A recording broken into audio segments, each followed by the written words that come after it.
జై శ్రీకృష్ణ అండి.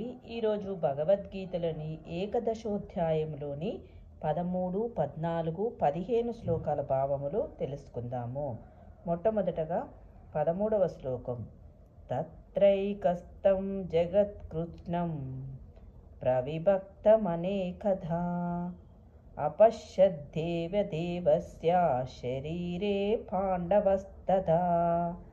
దీని యొక్క భావము: ఆ సమయం నా అర్జునుడు పెక్కువేల సంఖ్యలుగా విభజింపబడియున్నను ఒకే చోట నిలిచియున్న విశ్వం యొక్క అనంత రూపములను శ్రీకృష్ణ భగవానుని విశ్వరూపమును గాంచెను.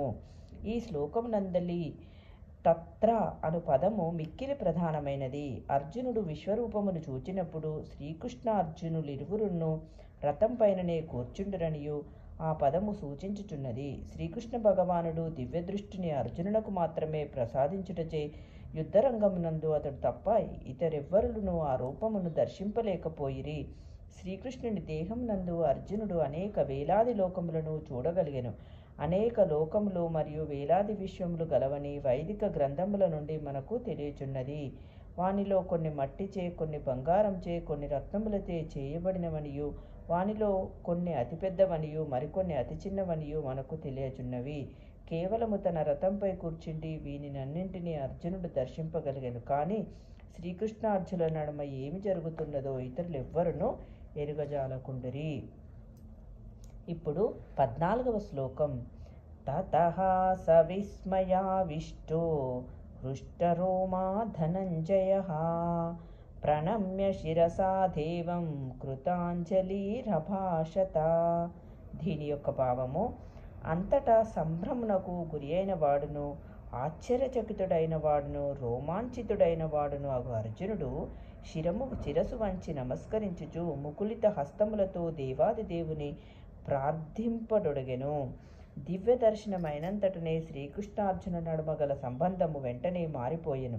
పూర్వము వారి సంబంధము స్నేహంపై ఆధారపడినది. కానీ విశ్వరూప సందర్శనమైనంతనే అర్జునుడు అత్యంత గౌరవముతో ప్రణామములను సమర్పిస్తూ ముకులిత హస్తములతో శ్రీకృష్ణుని ప్రార్థించుచున్నాడు.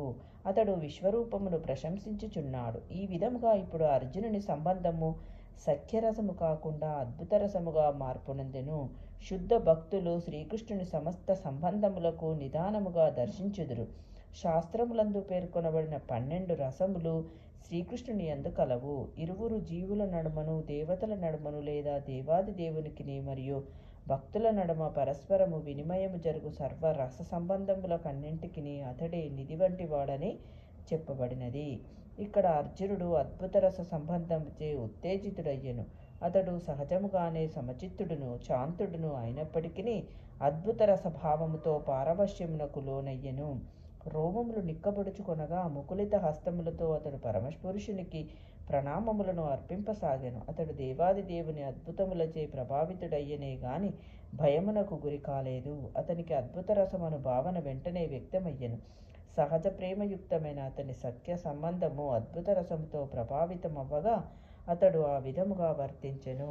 ఇప్పుడు 15వ శ్లోకము. అర్జున ఉవాచ పశ్యామి దేవాంస్తవ దేవదేహే సర్వాంస్తథా భూత విశేష సంజ్ఞాన్ బ్రాహ్మణామీశం కమలాసనస్తమృషీంష సర్వానురాగాంశ దివ్యాన్. దీని యొక్క భావము: అర్జునుడు పలికెను, ప్రియమైన కృష్ణ, సమస్త దేవతలు ఇతర సమస్త జీవులు నీ దేహమునందు సమావిష్టులై ఉండుటను నేను గాంచుచున్నాను.